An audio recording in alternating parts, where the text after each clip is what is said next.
സവാള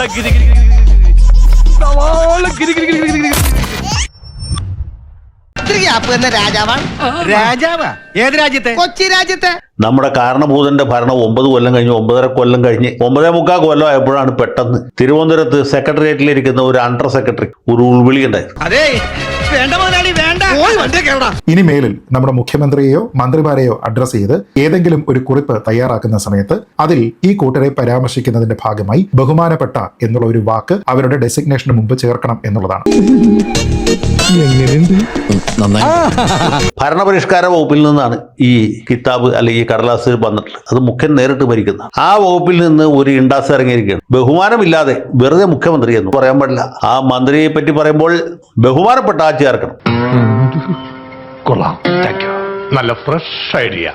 ഈ ബഹുമാനം എന്ന് പറയുന്നത് കാശ് കൊടുത്ത് മേടിക്കാൻ കിട്ടുന്ന കാര്യമല്ല. ആളുകളുടെ ഉള്ളിൽ നിന്ന് സ്വയമേവ ഉണ്ടായി വരേണ്ട ഒരു കാര്യമാണ്. അപ്പോഴേ ബഹുമാനിക്കൂ. ആ തോളത്ത് കിടക്കുന്ന 2-ാം മൂട്ട് എടുത്ത് അരയിൽ കിട്ടുന്നില്ല എന്നൊക്കെ എനിക്ക് തോന്നാൻ തുടങ്ങിയാൽ വലിയ ബുദ്ധിമുട്ടാണ്. താനൊരു ചക്രവർത്തിയാണെന്നാണ് അവന്റെയൊക്കെ ഒരു ധാരണ. കേരളത്തിൽ ഒരുപാട് മുഖ്യമന്ത്രിമാരും ഉണ്ടായിട്ടുണ്ട്. ഏറ്റവും ഒടുവിൽ നമ്മുടെ കാരണഭൂതൻ വരെ മുഖ്യമന്ത്രി വരെ. അയ്യോ ഓർമ്മിപ്പിക്കല്ലേ പൊന്നെ. ആർക്കും ഈ സമയത്ത് ബഹുമാനം കുറഞ്ഞു പോയി എന്നൊരു തോന്നലുണ്ടായിരുന്നില്ല. ജനങ്ങൾ അവരെ മുഖ്യമന്ത്രി എന്നുള്ള നിലയ്ക്ക് ബഹുമാനിച്ചു. അല്ലാണ്ട് അന്നദാതാവായ പൊന്നു തമ്പുരാൻ എന്ന രീതിയിലൊന്നും കേരളത്തിൽ ഒരു മുഖ്യമന്ത്രിയാണ് കേരളീയർ ഒരിക്കലും ആദരിച്ചിട്ടില്ല, ബഹുമാനിച്ചിട്ടില്ല, ബഹുമാനിക്കുകയില്ല. അത് പണ്ടും അങ്ങനെ തന്നെ ആയിരുന്നല്ലോ. മലയാളികളുടെ സ്വഭാവം നമുക്കറിയാം. ആ മുഖ്യമന്ത്രി ശരി മുഖ്യമന്ത്രി അത്രേ ഉള്ളൂ. ആ രീതിയിലുള്ള ബഹുമാനമൊക്കെ എല്ലാ മുഖ്യമന്ത്രികൾക്ക് കിട്ടിയിട്ടുണ്ട്. അപ്പോൾ ഓരോരുത്തരും ഓരോ രീതിയിലാണ് ജനങ്ങളുടെ ആ സ്നേഹാദരവുകൾ പിടിച്ചു പറ്റിയത്.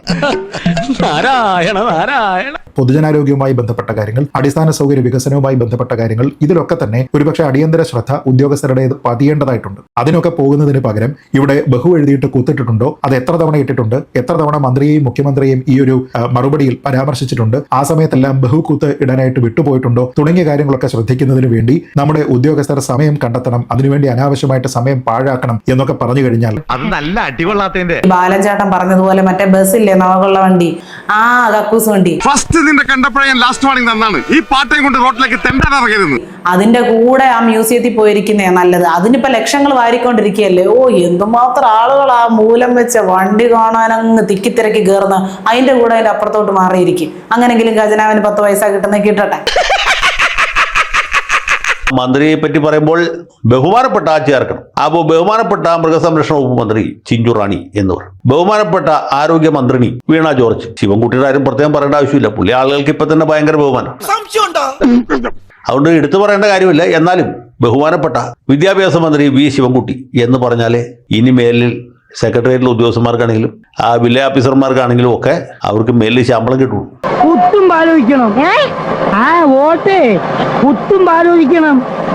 കണ്ട അണ്ടനും അടവണ്ണൊക്കെ വോട്ട് ചെയ്താൽ ഇങ്ങനെയൊക്കെ ഉണ്ടാവും. വെറുതെ വകുപ്പ് മന്ത്രി എന്ന് എഴുതാൻ പാടില്ല, ബഹുമാനപ്പെട്ട വകുപ്പ് മന്ത്രി എന്ന് എഴുതണം. ഇത് ഒരുതരം മാടമ്പിത്തരമാണ്, ഒരുതരം ഫ്യൂഡൽ മനോഭാവമാണ്. എനിക്കതാ മനസ്സിലാകാത്തത്. അങ്ങനെ ബഹുമാനപ്പെടുത്താൻ പോവുകയാണ്. ബഹുമാനപ്പെട്ടാന്ന് പറയുമ്പോൾ തന്നെ അതിലൊരു വലിയ പെടലും പെടത്തലും ഉണ്ട്. ഇനി മേലിൽ കേരളീയരെ മൊത്തത്തിൽ ബഹുമാനിപ്പിക്കാനുള്ള പരിപാടിയിലാണ് നമ്മുടെ സർക്കാരിന്റെ ഈ പുതിയ ഇണ്ടാസ് വന്നിട്ടുള്ളത്. അയ്യടാ ആ വക ചീപ്പ് നമ്പറിനൊന്നും ഞങ്ങളെ കിട്ടില്ല. അപ്പൊ ഈ ബഹുമാനപ്പെട്ട മുഖ്യമന്ത്രി എന്ന് വേണം ഇതിന് പറയാനായിട്ട്. അല്ലാതെ പറയുന്നവരുടെ റേഷൻ കാർഡിൽ അരി വെട്ടും, അരിയും കിട്ടില്ല, മണ്ണെണ്ണ കിട്ടില്ല. ബുദ്ധിക്ക് ഒരു 5 പൈസ കുറവുള്ള ആളാ അയാൾ. എന്താ എപ്പോഴാ ചെയ്യണമെന്ന് പറയാൻ പറ്റില്ല. അപ്പൊ ഞാൻ മുഖ്യമന്ത്രിക്ക് ഒരു നിവേദനം സമർപ്പിക്കുക, അല്ലെങ്കിൽ ഒരു പരാതി അയക്കുകയാണെങ്കിൽ എങ്ങനെ വേണം? ബഹുമാനപ്പെട്ട മുഖ്യമന്ത്രി സഖാവ് പിണറായി വിജയൻ വായിച്ചറിയുന്നതിലേക്ക് എന്ന് പറഞ്ഞാൽ അവൻ ഇച്ചിരി ബഹുമാനം കൂടിയിട്ടുണ്ടല്ലോ. എനിക്ക് അവന്മാര് സാറിന് താങ്ങിയത് പോലെ തോന്നിയത് അല്ല. ബഹുമാനം കൂടിയിട്ടുണ്ട്, എങ്കിൽ കൂടി കാണും. അല്ലെങ്കിൽ ഉന്നത വിദ്യാഭ്യാസ മന്ത്രിക്ക് അയക്കുകയാണെങ്കിൽ ബഹുമാനപ്പെട്ട അത്യുന്നത വിദ്യാഭ്യാസ വകുപ്പ് മന്ത്രി ഡോക്ടർ ബിന്ദു അവർ വായിച്ചറിയുന്നതിലേക്ക് എന്ന് പറഞ്ഞിട്ടാണ് അയക്കാൻ. അതിനിപ്പോ വിജയരാഘവൻ വീട്ടിൽ ചെല്ലുമ്പോൾ ബിന്ദുവിനെ ബഹുമാനപ്പെട്ട ബിന്ദു എന്ന് വിളിക്കണം, അല്ലെങ്കിൽ സംഗതി പ്രശ്നവും. കാര്യം പുള്ളി പാർട്ടിയുടെ പോളിറ്റ് ബ്യൂറോ മെമ്പറാണ്, അതിൽ കാര്യമില്ല. ബിന്ദു മന്ത്രിയാണ്, അവിടെയാണ് പ്രശ്നം. നേരത്തെ ഈ ഗൗരിയമ്മയൊക്കെ ഉള്ള കാലത്തെ മന്ത്രി എന്ന് പോലും പറയണ്ട, ഗൗരിയമ്മ എന്ന് പറഞ്ഞാൽ തന്നെ ആൾക്കാർക്ക് ഭയങ്കര ബഹുമാനമായിരുന്നു. P S Srinivasan, K M Mani sir, Baby John, ആളുകൾ ബഹുമാനിക്കും. കാരണം അവർക്ക് കഴിവുണ്ടായിരുന്നു, കാര്യങ്ങൾ ചെയ്യാൻ കപ്പാസിറ്റി ഉണ്ടായിരുന്നു, ഫയൽ വായിച്ചാൽ മനസ്സിലാവുമായിരുന്നു, ഇംഗ്ലീഷും മലയാളവും സംസാരിക്കാൻ അറിയാമായിരുന്നു. അപ്പൊ മന്ത്രിമാർക്ക് ഇങ്ങനെ ബഹുമാനപ്പെട്ട എന്ന് എഴുതി വെപ്പിക്കേണ്ട ആവശ്യമില്ല. നാഴേക്ക് 40 വട്ടം ബഹുമാനപ്പെട്ട മുഖ്യമന്ത്രി, ബഹുമാനപ്പെട്ട മന്ത്രി എന്നൊക്കെ പറഞ്ഞ് എഴുതുകയോ ബഹുമാനം എന്നുള്ളത് അങ്ങനെയൊന്നും കിട്ടില്ല എന്നുള്ളത് ഈ ഉത്തരവ് ഇറക്കിയിരിക്കുന്ന ആൾക്കാരും ഈ ഉത്തരവ് കണ്ട് സംതൃപ്തരായിരിക്കുന്ന ആൾക്കാരും ഒരേപോലെ മനസ്സിലാക്കേണ്ടതാണ്. ഓരോരുത്തർ പറയുന്നത് കേട്ടാ തൊലി ഉരിഞ്ഞു പോകും. ബഹു എന്നാക്കിയാലും മതി എന്ന് പറഞ്ഞിട്ട് അതാണ് എനിക്ക് ബഹു രസമായിട്ട് തോന്നിയത്. ബഹു മുഖ്യമന്ത്രി, ബഹു റവന്യൂ മന്ത്രി, ബഹു മൃഗസംരക്ഷണ മന്ത്രി, കായിക വകുപ്പ് മന്ത്രി. ബഹുമാനം മുഴുവൻ വേണമെന്നില്ല. ബഹുമാനത്തിന്റെ പിടത്തൽ കഴിച്ച് വെറും ബഹു വെച്ച് നമുക്ക് ബഹുമാനിക്കാം. തലയിൽ കൃഷ്ണിയുള്ളവരെ ആളുകൾ അല്ലെങ്കിൽ ബഹുമാനിക്കും. ഇല്ലാത്തവർക്ക് ഇത് എഴുതി വെച്ച് ബഹുമാനിപ്പിക്കേണ്ടതായിട്ട് വരും. അതാണ് പ്രശ്നം. ഇങ്ങനെ ഒരു സർക്കുലറിൽ അടിച്ചു വെച്ചതുകൊണ്ടോ അതിൻ്റെ പേരിൽ ഇനിയുള്ള എല്ലാ കമ്മ്യൂണിക്കേഷനിലും ബഹുകുത്ത് മുഖ്യമന്ത്രി എന്ന് പറഞ്ഞതുകൊണ്ടോ ഇനി വാക്കാൽ പറയുന്ന സമയത്ത് നിർബന്ധമായും ബഹുമാനപ്പെട്ട മുഖ്യമന്ത്രി എന്ന് മാത്രം പറഞ്ഞതുകൊണ്ടോ ഒരാൾ ബഹുമാനിതനാകുന്നില്ല. ആ ബഹുമാനം എന്നുള്ളത് നിങ്ങൾ നേടിയെടുക്കേണ്ടതാണ് നിങ്ങളുടെ പ്രവൃത്തി കൊണ്ട്. അത്ര പെട്ടെന്ന് മനസ്സിലാക്കിയെടുക്കാനുള്ള ബുദ്ധി അതിനുണ്ടോടാ? എനിക്കിപ്പോൾ ഓർമ്മ വരുന്നത് ചാണക്യൻ പറഞ്ഞ ഒരു കാര്യമാണ്. ഒരാൾ എവിടെ ഇരിക്കുന്നു എന്നതല്ല അയാളെ ശ്രേഷ്ഠനാക്കുന്നത്, അയാളുടെ സ്വഭാവ മഹിമയാണ്. ഒരു കാക്ക കൊട്ടാരത്തിന്റെ ഏറ്റവും മുകളിൽ കയറി ഇരുന്നാലും അത് ഗരുഡനാകില്ലല്ലോ. ഇപ്പൊ വീണ ജോർജിനെ ബഹുമാനിക്കണം നമുക്ക് ആഗ്രഹമുണ്ട്. പക്ഷെ ബഹുമാനം വരില്ല, അവരുടെ ഭരണത്തിന്റെ മേന്മ കൊണ്ട്. ഞാൻ അതിനെക്കുറിച്ചൊന്നും ഇപ്പൊ പ്രതികരിക്കുന്നില്ല കേട്ടോ. അത് നന്നായി.